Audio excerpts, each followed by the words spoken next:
कर्नाटक की सियासत में बवाल मचा हुआ है, जहां एक तरफ कांग्रेस में गुटबाजी के आरोप जो है वो भारतीय जनता पार्टी लगा रही है और कह रही है कि जल्द ही वहां पर सिद्धारमैया की सरकार जो है वो गिर जाएगी। दूसरी तरफ कांग्रेस का कहना है कि भारतीय जनता पार्टी भी बारूद के ढेर पर खड़ी हुई है या फिर कहें बैठी हुई है। और दूसरी तरफ कांग्रेस के जो नेता हैं प्रियंक खड़गे, उन्होंने अभी एक जो बयान दिया है राष्ट्रीय स्वयंसेवक संघ को लेकर यानी आरएसएस को लेकर कि अगर कांग्रेस पार्टी पावर में आई तो उसे बैन कर दिया जाएगा। उसे लेकर भी काफी राजनीति जो है वो कर्नाटक में हो रही है। क्या राजनीति हो रही है उसके बारे में समझने के लिए हमारे साथ एक श्रूड पॉलिटिकल स्ट्रैटेजिस्ट हैं जो भारतीय जनता पार्टी के मेंबर ऑफ पार्लियामेंट भी हैं राज्यसभा से, लहर सिंह साहब। सर शुक्रिया जनसत्ता से बात करने के लिए। मैं आपको बता दूं लहर सिंह साहब हालांकि वो इस बात से इनकार करेंगे लेकिन वो प्रधानमंत्री नरेंद्र मोदी के काफी करीबी बताए जाते हैं और former chief minister mister Yediyurappa के भी राइट हैंड मैन बताए जाते हैं। उनकी जो राय है वो दिल्ली जो है वो बहुत बारीकी से सुनती है, तो उन्हीं से पूछते हैं कि क्या हो रहा है कर्नाटक में। Sir thank you so much for speaking to Indian Express. What I would like to know from you is the first question. ये जो बैन की बात की है मिस्टर खड़गे ने, प्रियंक खड़गे ने, आप भारतीय जनता पार्टी की मैं ट्विटर हैंडल पे देख रही थी, काफी बयानबाजी हो रही है इस मुद्दे को लेकर, तो भारतीय जनता पार्टी की क्या राय है? नमस्कार नीता जी।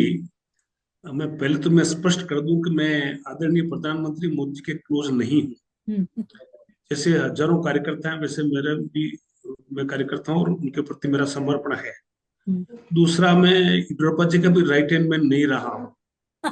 उनसे मेरी कमिटी रही है, हम्म। लेकिन ये कहना गलत होगा कि मैं उनका राइट हैंड मैन था। हाँ, मैं उनका ये सहयोगी, कार्यकर्ता के मैं सहयोगी, उनके उनका शुभ चिंतक। से जुड़ा रहा हूँ। हम्म।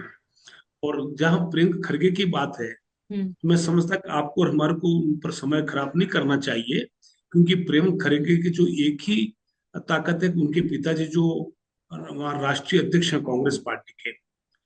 तो मैंने समझता हूँ उनको ये इतना इनसिग्निफिकेंट पर्सन है कि इनकी बात को सीरियसली लिया जाना चाहिए। हम्म। और आरएसएस के बारे में बड़े बड़े जो इंदिरा गांधी जी हो चाहे नेहरू जी हो, हम्म। उसमें कई बातें हो चुकी है। हम्म। और ये निर्विवाद है कि आरएसएस जो है राष्ट्रीय भक्ति से ओतप्रोत संस्था है और उनका देश के प्रति लगाव है, जनता के प्रति लगाव है। उनके बारे में ऐसी अनर्गल बातें करना ये किसी को शोभा नहीं देता। और विशेषकर से आदरणीय खड़गे के जो पुत्र हैं, जो सिद्धरामैया जी के कैबिनेट मंत्री हैं, तो मैं समझता हूँ कि प्रियंक खड़गे जी को ऐसी बातें नहीं करनी चाहिए। जनता देख रही है, जनता को अच्छा नहीं लगेगा और उनका ये कदम भी नहीं है कि इस बारे में बात करें सर आरएसएस जैसे के बारे में। जैसे जैसे कांग्रेस हमेशा बोलती रही है कि आरएसएस पे इससे पहले भी 3 बार जो है वो बैन लगाया जा चुका है। पहले जो महात्मा गांधी के मारे जाने के बाद, फिर 1975 में, फिर जब ये बाबरी डिमोलिश हुई थी तब। तो अब ये बात उठ रही है दोबारा से। उनके पिताजी का भी ये कहना है, उन्होंने यहाँ पे दिल्ली में एक प्रेस कॉन्फ्रेंस की थी जिसमें कहा था कि अनडिक्लेयर्ड इमरजेंसी है भारत में इस वक्त। देखिए, ये उनका अपना फ्रस्ट्रेशन है। और 3 बार बैन लगाने के बाद भी आरएसएस ताकतवर होकर उभरा है। हम्म। और आज जो आरएसएस की विचारधारा के लोग आज देश में राज कर रहे हैं। और कांग्रेस कहाँ निपट गई? कांग्रेस खाली इक्कीस दिक्कत स्टेट में बच गई है, और जिसके बारे में बाद में बात करेंगे कि क्यों बची है। तो कांग्रेस का तो करीब करीब खात्मा हो चुका है। और कांग्रेस के बड़े नेता कौन बचे हैं? सारे बड़े बड़े नेता जो आरएसएस के खिलाफ भी बात करते थे, तो सन्मान्य दिग्विजय सिंह वगैरह, वो आज हाशिए पर जा चुके हैं। और अब केसी वेणुगोपाल और सुरजेवाला जैसे नेता हैं। और मुझे दुख होता है कि जब ऐसे नेता करके हमारे राज्य के कद्दावर नेता लाइक डीकेश कुमार जी और सिद्धरामैया जी इनको आकर के ज्ञान बांटते हैं। एक हास्यास्पद स्थिति है। और हम्म। आपने जो ये कर्नाटक में जो स्थिति है कांग्रेस की, वो एक तो हमारे कुछ सरकार की गलतियों की वजह से ये आई है सत्ता में। नहीं तो हम्म। यहाँ सत्ता में यहाँ आने कोई सवाल ही नहीं था। और आने वाले चुनाव में यहाँ भी कर्नाटक से कांग्रेस की अब तक की सबसे कम सीटें आएगी, मैं बता रहा हूँ आपको। आप तो कांग्रेस ये की बात आरएसएस कर में रहे हैं, बात कांग्रेस में अभी दो धड़े बटे हुए थे, लेकिन अब उन दोनों को हाथ मिला लिया है और बोला जा रहा है कि अब जो है सब नहीं, सुलझ गया है। नहीं, ऐसा है कि कांग्रेस में एक तो दो धड़े नहीं है, तीन चार पांच धड़े हैं। देखिए, एक धड़ा तो नीतीश कुमार का स्पष्ट है, एक धड़ा आदरणीय खड़गे इनका सिद्धरामैया जी का स्पष्ट है। इसके अलावा खड़गे जी के गुट, जैसे प्रियंक खड़गे, वो अपने आप में एक गुट है।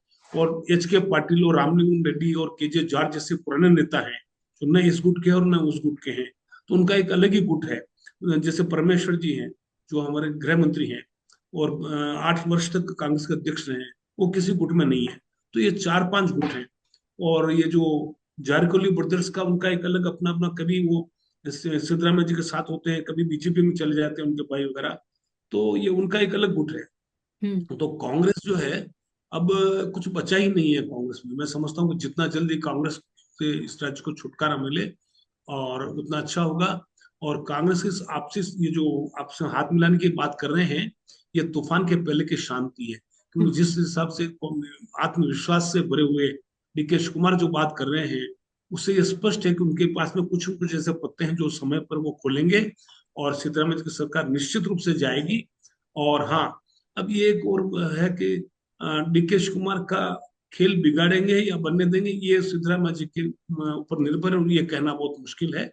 क्योंकि जो गुटबाजी कांग्रेस में चल रही है, आगे क्या होगा यह कहना मुश्किल है। लेकिन यहाँ से कांग्रेस सरकार का, सिद्धरामैया जी का पतन निश्चित है। सर, कांग्रेस के लिए तो ये कहा जा रहा है, लेकिन भारतीय जनता पार्टी में भी काफी धड़े हैं जो सुनाई पड़ते हैं, जो दिखाई पड़ते हैं। अभी भारतीय जनता पार्टी में भी काफी गुटबाजी हो रही है, उसके बारे में क्या कहेंगे? देखिए, आपको ध्यान होगा कि जो हमारी कांग्रेस बीजेपी की जो भारतीय जनता पार्टी की सरकार बनी थी, हम्म। वो ऑपरेशन कमल के तहत बनी थी, जिसको ऑपरेशन हम्म। कमल कहा जाता है। हम्म। क्योंकि सिद्धरामैया जी कुछ लोग हमारे पास आगे थे, पार्टी छोड़ के, उनकी पार्टी छोड़ के, उनको कुमार स्वामी की सरकार को गिराने के लिए। हम्म। तो उस संदर्भ में क्या हुआ है कि हमारी पार्टी में भी कुछ कमियां आ गई, निश्चित रूप से कहा नहीं जा सकता। और इस कमियों की वजह से ही हमारे को करारी हार का सामना करना पड़ा।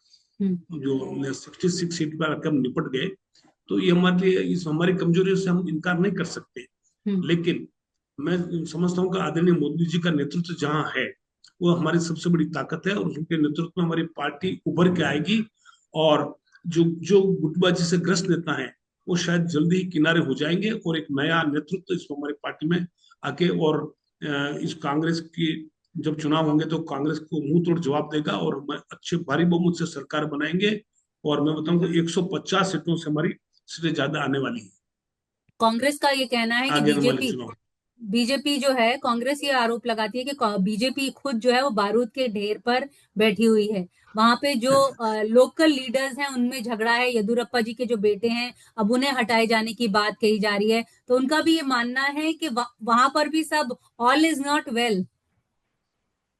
नहीं, देखिए, मैं कुछ बातों से तो मैं इनकार नहीं करूंगा, लेकिन इस पर टिप्पणी भी ज्यादा नहीं करना चाहूंगा। हम्म। लेकिन हमारे पास में मोदी जी का नेतृत्व है, हम्म। आदरणीय अमित शाह जी का और नड्डा जी का नेतृत्व है, और हमारे पास एक विचारधारा से बंधी हुई पार्टी है।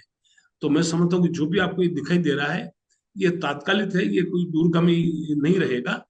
और ये इस ये समस्याएं आगे, जो ज्यादातर अखबारों में, कागजों में, और ज्यादा कुछ ऐसे नेताओं के हैं, जो नेता जो स्पेंट फोर्स हो चुके हैं, वो नेता इस बारे में ज्यादा बात करते हैं। किसी का हम्म। नाम नहीं लेना चाहूंगा मैं।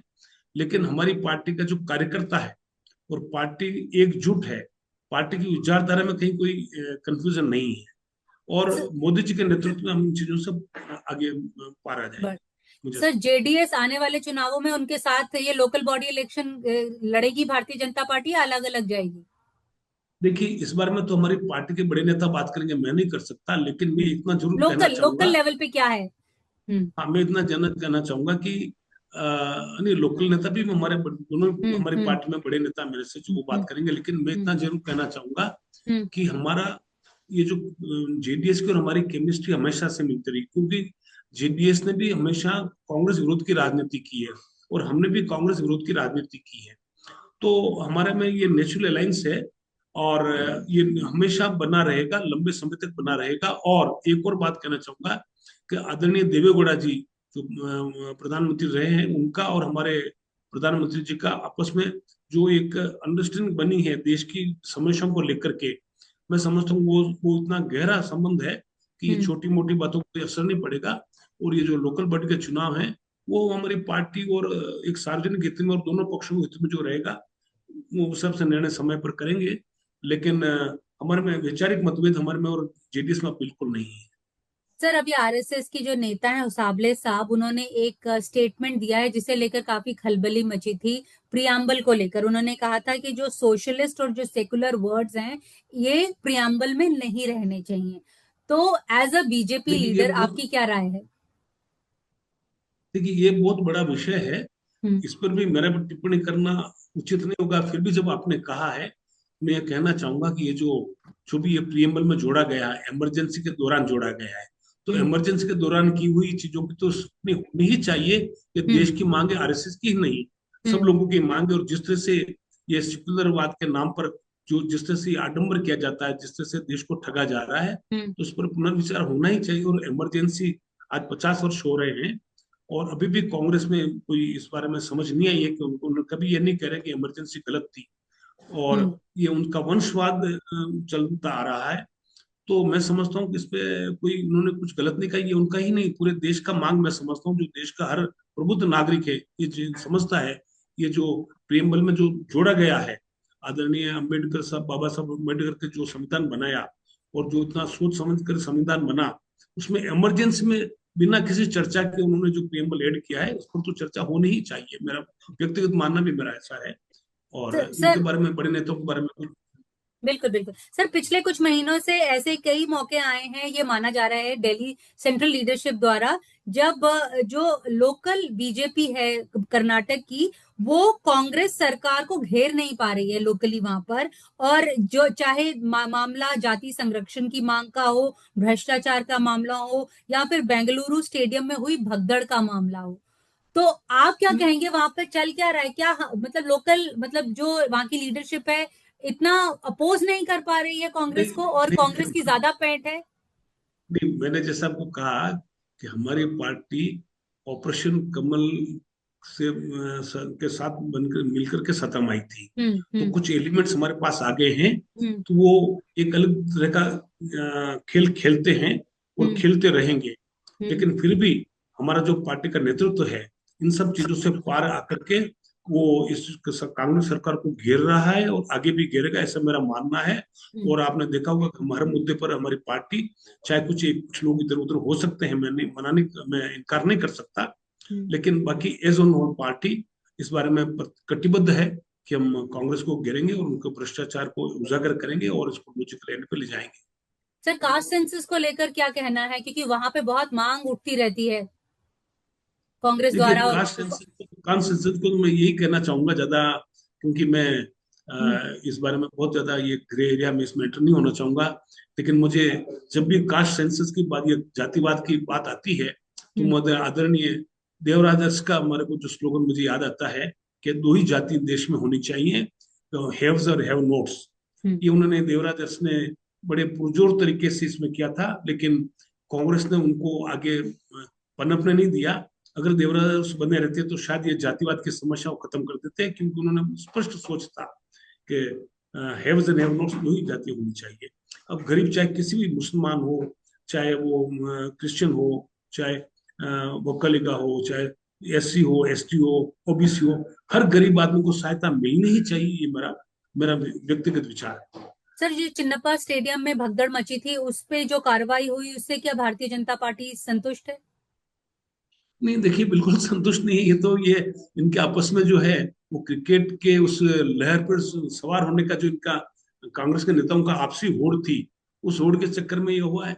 उसमें हम क्या करेंगे? और ये पुलिस को ओवरराइड करके स्पष्ट हो ही गया है कि पुलिस हम्म। की बात नहीं मानी गई। और सीएटी ने कहा है कि पुलिस की गलती नहीं है इसमें, हम्म। ये आरसीबी की ज्यादा गलती रही। उन्होंने लोगों को बुला लिया और हम्म। हमारे जो नेता उस लालच में आ गए कि इस जन मॉल में हम भी जाके और वाहवाही लूट ले, विराट हम्म। कोहली के बगल में फोटो खिंचवा लें। तो ये मतलब दुर्भाग्यपूर्ण रहा। इसमें हम क्या करेंगे? ये तो सरकार की और प्रशासन की भी विफलता मानता है। Sir, thank you so much for speaking to Indian Express. Thank you sir. Thank you sir. Thank you sir. Thank thank you. Thank you. मैं लिंक भेज दूंगी आपको। ठीक है, ठीक, ठीक आ गया। हाँ आ गया, थैंक यू।